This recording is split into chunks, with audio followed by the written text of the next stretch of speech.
Hey, Codem family. It's a great day outside. Summertime is kicking along strong. And today we're here with Jerome Cash. Jerome, how are you doing today? Doing great, Brad. Thanks for having me. It's an honor to be here. Yes, yes, man. We wanted to have you come on because today we're talking about social media and the fact that people are starting to experience social media fatigue, hmm Jerome. And so tell everybody what you do.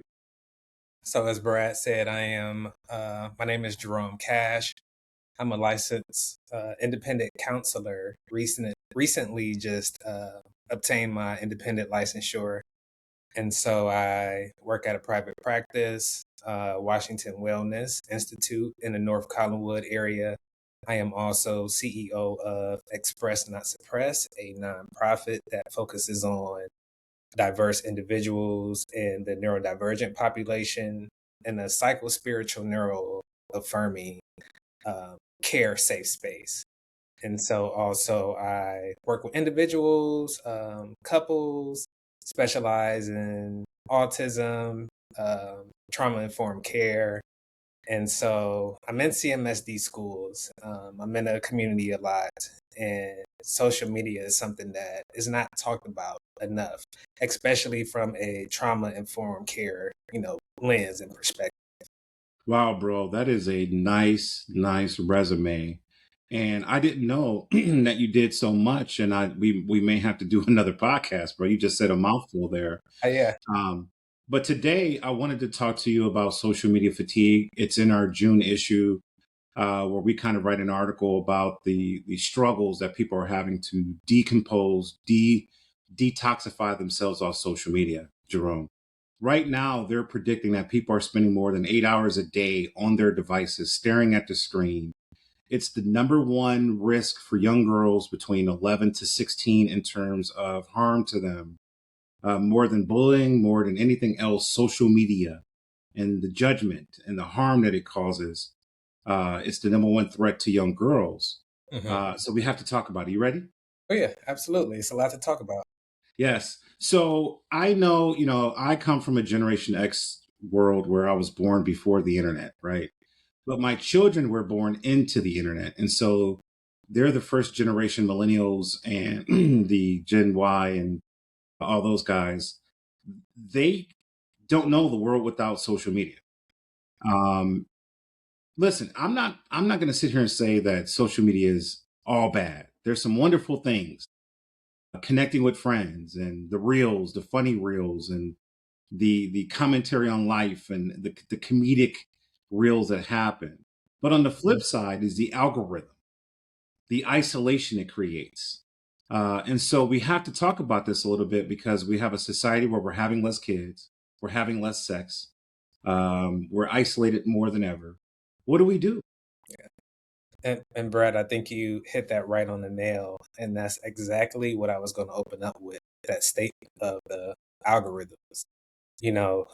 Social media is deliberately designed to keep us trapped, you know, and we don't realize that. And I tell my clients and people that I come across all the time that anything that we have easy access to is to break us down. Wow. And I want to talk about this even deeper as we get into this, but I mean, we talk about the addictions. There are so many addictions that our teens and communities have easy access to. I mean, we can even start with the vapes. We can talk about pornography. We could talk about everything that the gas station sells that Wow. that our teens have easy access to. And so when we talk about breaking the algorithm, like we don't understand the depth that these social media platforms are created by individuals who are like scientists, and these are techniques to make sure that our attention is captured and to keep us in a cycle. And we don't realize what we're in until our health starts to decline. Bro, you just said something very deep right there because you compared this to, chemical dependency. It is. Um, I don't know if people even think about it on that level of, hey, I'm an alcoholic, I'm addicted to painkillers. Hmm. You can become addicted to the dopamine hit that you get off social media. Absolutely. In so many ways. So, okay, if we look at it from that perspective, Jerome, we all know AA exists and we all know you can go into a therapy to get away from painkillers and stuff like that. How in the world are we supposed to fix ourselves from being addicted to social media? Hmm. And so I love that question, Brad. And when we talk about addictions, people think that the 12 steps are just for alcohol, abusers or addicts. And like the NA groups are for those, or the steps are just for those who have a problem with that substance. But it's not. Those 12 steps can be applied to any concept in life. And so, when we're talking about that, we have to, like you said, detox. And a problem in our communities is that we have no spiritual connection, so we don't fast. We don't take breaks from the things that we idolize. Okay. We idolize things, and I mean, if we're looking at a spiritual lens, we have a jealous God. So that just tells me that it's people who are disconnected from God and don't have that fear of God, don't have that fear of Jesus. Wow, bro. I know in some countries, they don't allow children below 16 to have a device. Correct. Um, I think that's huge. I think that's a societal decision. I don't know if America has the guts to make that kind of decision, either on a state, local, or federal level. But it's the right thing to do. Hmm. Um, and then I'm listening to you, and you're talking about spirituality, and you're talking about it at such a deep level, man. This conversation today, uh, this is deep, Jerome. So when you say 12 steps, because I didn't even think about it from a 12-step perspective, Hmm. isn't the first step realizing you have a problem? Absolutely. Yeah. But Admitted that. but most people would sit here and argue against, no, I don't. I can put my phone down anytime. Mhm. What does that sound like, Brad? It sounds like addiction. Correct. There you go. Yeah. Okay. Yeah. All right. And that first step is getting out of denial, Right. right? And Right.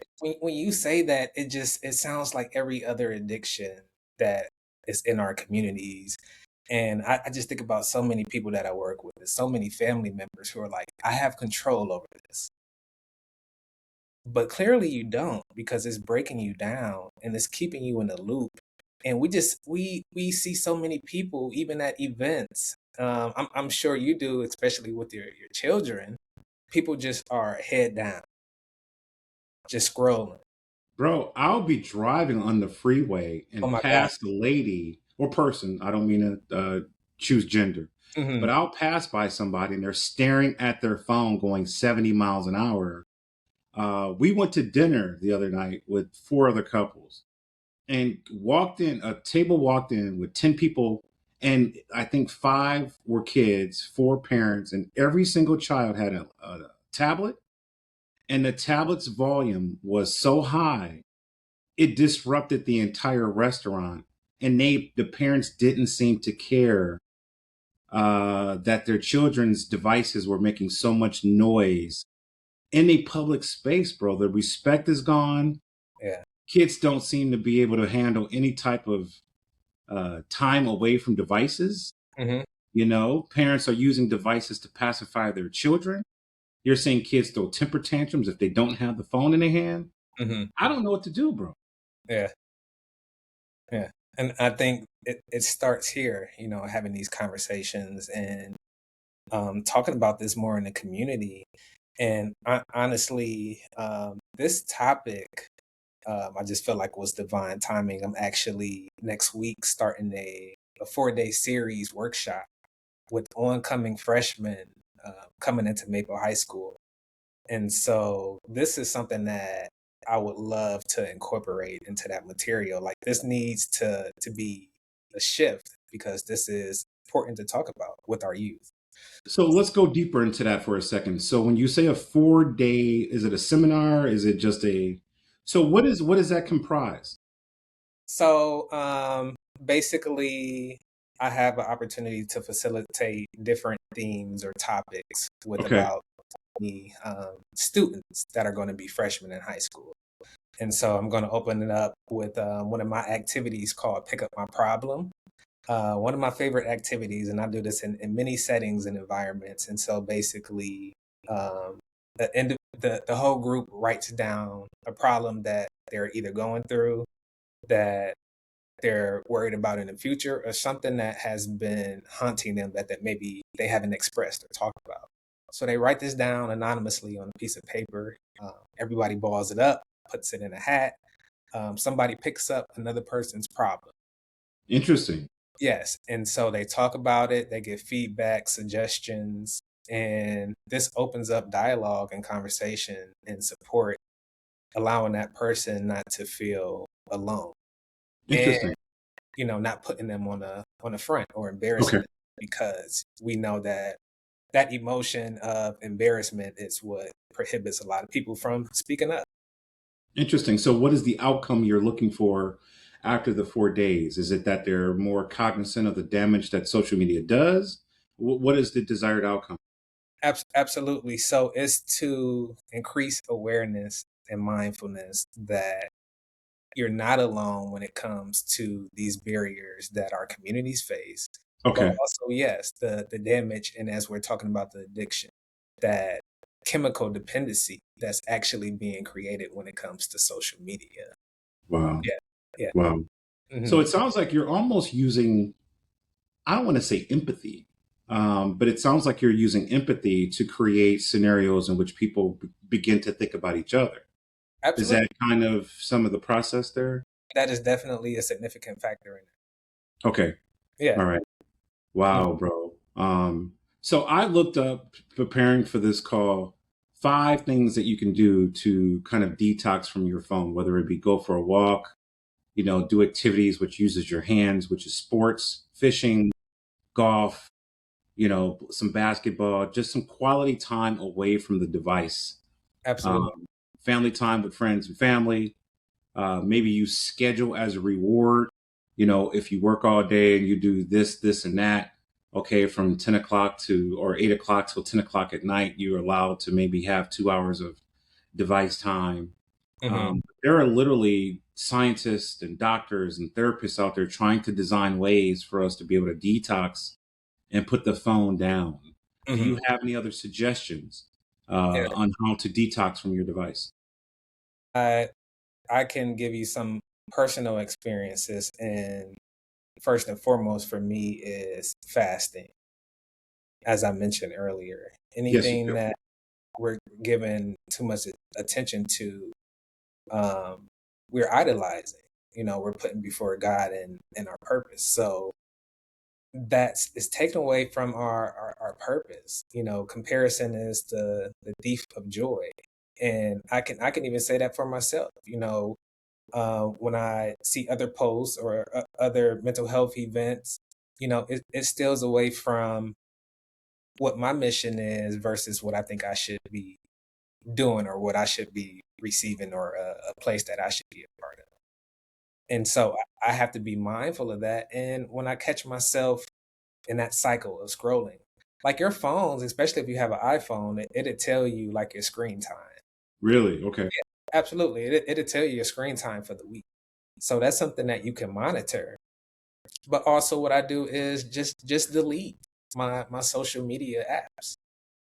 And Or you're take a break is what you're saying. Take a break or delete. Okay. yeah, because our brains are programmed. We're already in this rhythm of wake up. Most of the time, that's the first thing we do is grab our phones, and we're Right.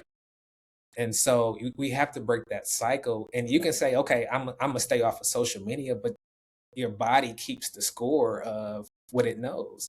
And so muscle memory is waking up and opening up that app. And sometimes I do that as well if it's still there. And then I say, oops, I'm supposed to be taking a break. And Right. then it's like, oh well, I'm already here. And then you start seeing things that capture your attention as it's programmed to do. And then we get back into that cycle. So I suggest from a clinical standpoint, just delete the app. All your stuff is still going to be there. Your photos are going to be there. You just have to re-download the app. Yeah, yeah. Do you remember the video I sent to you with the guy on CNN? He Yeah. detoxed from his phone for 2 weeks. He had a Yeah. cognitive study done on his brain for the 2 weeks that he gave up his phone. His cognitive abilities increased. His Yes. patience increased. His dopamine levels dropped. I mean, there were so many significant changes to his brain just after a 2 week break from having the device in his hand. It was significant, Jerome. Yeah. And I don't think people realize that a week can change and create neuroplasticity. You just need a week to start a new program, a new pathway in your mind. And your neurons will start to create new ways. So that's what we need to take it. Going back to the 12 steps, we need to take it one day at a time. One day at a time. Yeah, just Is there really a 12-step program for detoxing from social media, or is that something you want to happen? It may be, and what I was just saying is you can apply those 12 steps to anything in life by just taking out the substance. I want to go a little deeper and ask you about, because you had mentioned at the beginning of the podcast how many different segments of society you have: neurodivergence, autism. Is there a segment of the population that is more susceptible to becoming addicted to social media than others? That's a good question. And that's an excellent research topic to dive into. But from what I know, I would say teens. Okay. Of course, is the first demographic that's affected the most. But also, again, looking at it from a trauma-informed standpoint, I would say also those who are not comfortable or know themselves. Okay. But when you say neurodivergent, right? A lot of people are not going to know what that means. Is that people with ADHD? Yes. Is that the new term for ADHD, or is it an updated term? It's actually been around for a very long time, since I can recall being in the field. I want to say since like maybe 2011 and 12. Okay. Okay. But I feel like what's underneath that umbrella has kind of expanded. So the main populations or demographics are, yes, that ADHD, ADD, okay, have autism, dyslexia, Down syndrome.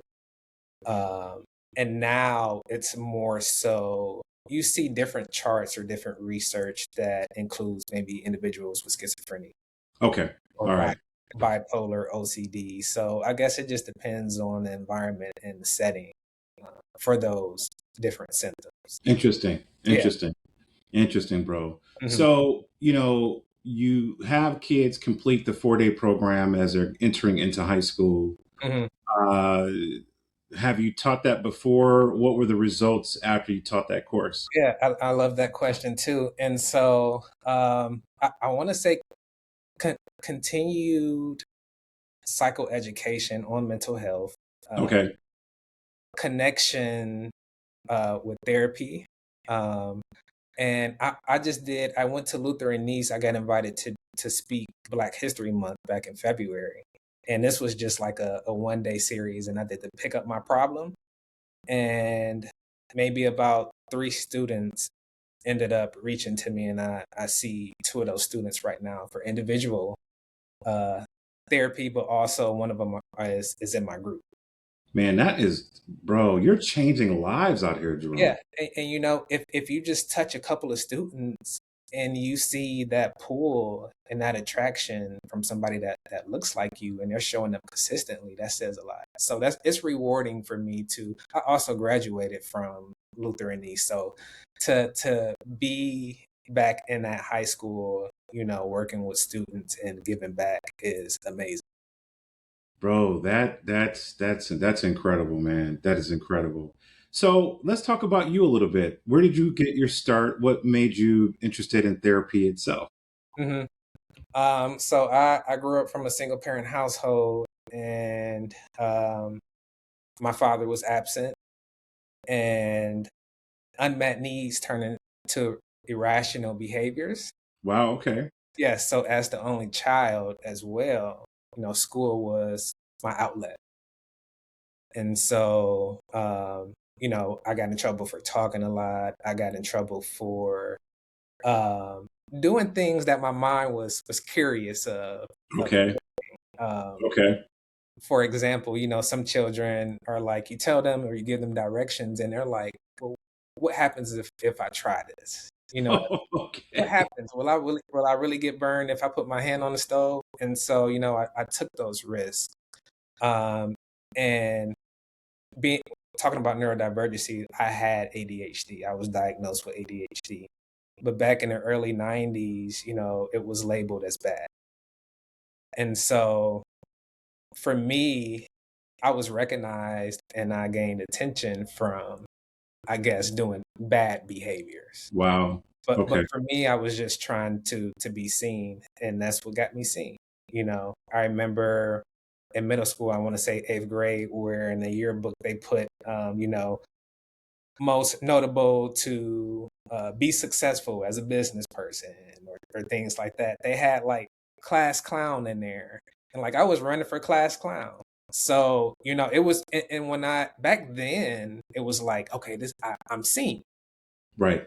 you know, and so I feel like just the dynamic coming from a single parent household, my mom doing all that she could, and nobody really understood what mental health meant for a young black male.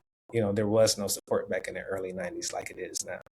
It was difficult not only for her, but it was difficult for me because I didn't know what was going on, and I didn't know how to process or express things in my own mind. So that was something that stuck with me just along the journey. I was able to have an opportunity maybe when I was like 12 to babysit autistic twins. Okay. And so again, these are things I feel like is just a part of the journey that God, you know, instilled um, along the route. I also dealt with depression. Um, I want to say back in 2006, and so for me, I had to go through something in order for me to be where I'm at and to be a successful Black therapist. And also, I had to face my own shadows and my own trauma and be able to navigate and heal in order to Wow. be a successful Wow. Black therapist. So just everything along the way, working as a correctional officer, that was tough in juvie, and that was something that actually brought on a depression. But I've been in so many different settings, and like I mentioned, if I'm able to just reach a couple of teens or individuals, I feel like I'm doing what I'm supposed to do in serving. Wow, man, you have come full circle because it sounds like, you recognized the situation. And, some people continue the vicious cycle of the journey that they're on because they think that that's their calling. And then some people break that cycle, right? So I'm so impressed with the fact that you were able to say, I'm going to break this cycle and I'm going to fight my way out of it because, to say that you were depressed and to say that, you had ADHD, um, there's so many ways you can cope with that medicine, uh, just certain lifestyle choices, bro. And for you to take that on as a purpose, it's got to be rewarding, bro, because you're changing lives out here, Jerome. I literally watch you and I watch you on LinkedIn and I see the speeches that you give. And I've been to speeches with you. We've been on Yes. panels together. Uh-huh.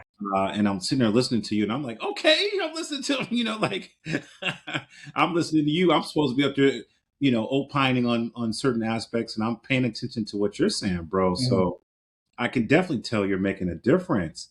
Do you have a situation or a case that, not a name, but a situation where somebody did a complete 180 after kind of interacting with your therapy? It's so many stories, Brad.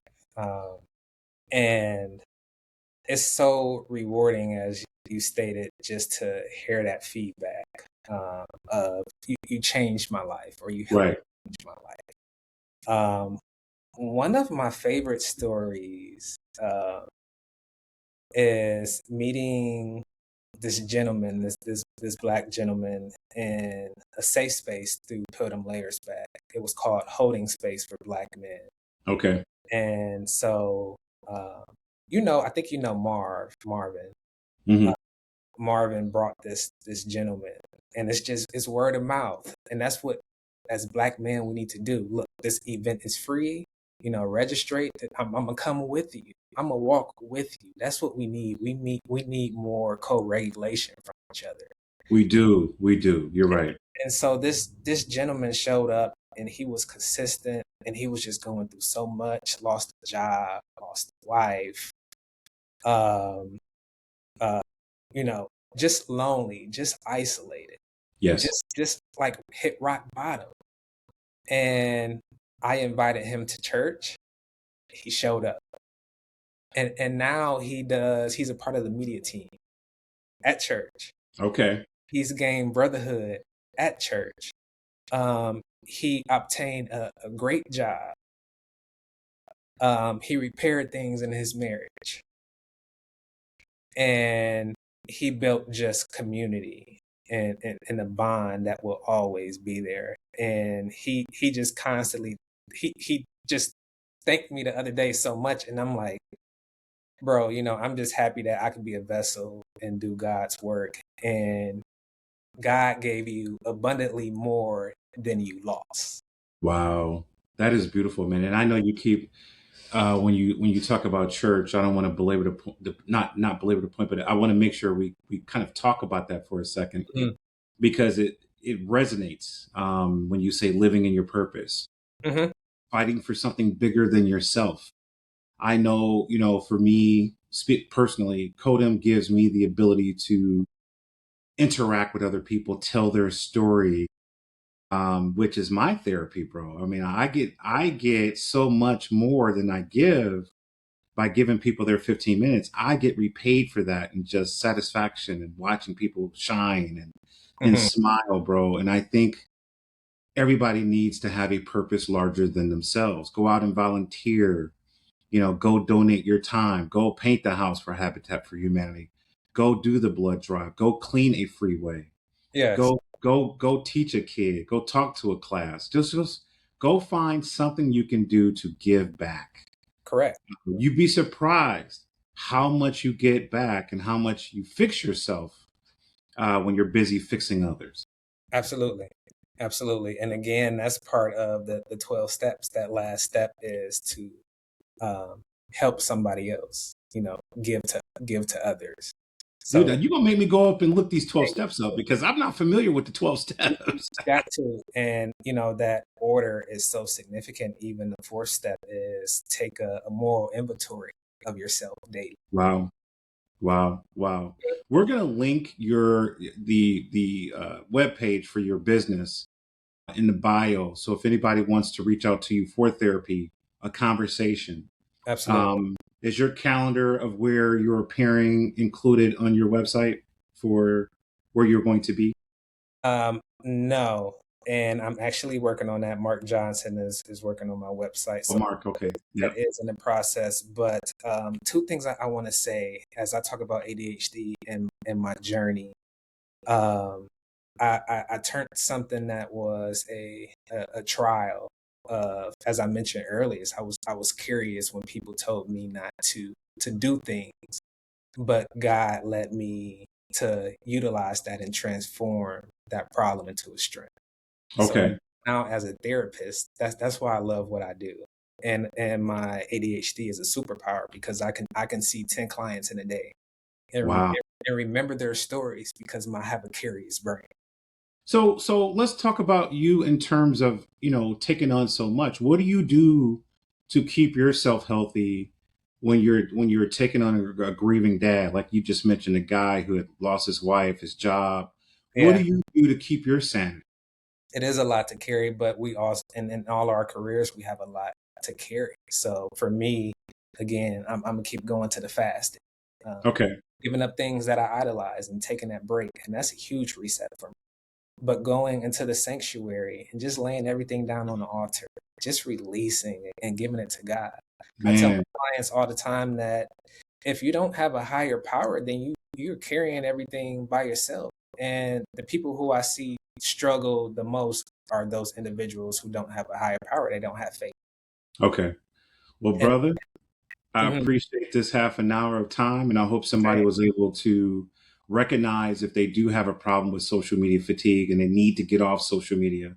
It doesn't mean get off, it just means reduce. It means police, it means control. It doesn't have to mean a cold stop, right?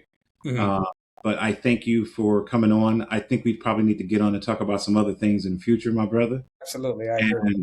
And with that, I'll give you your time back, and I appreciate your time. I appreciate this, Brad. This was needed and amazing. All right.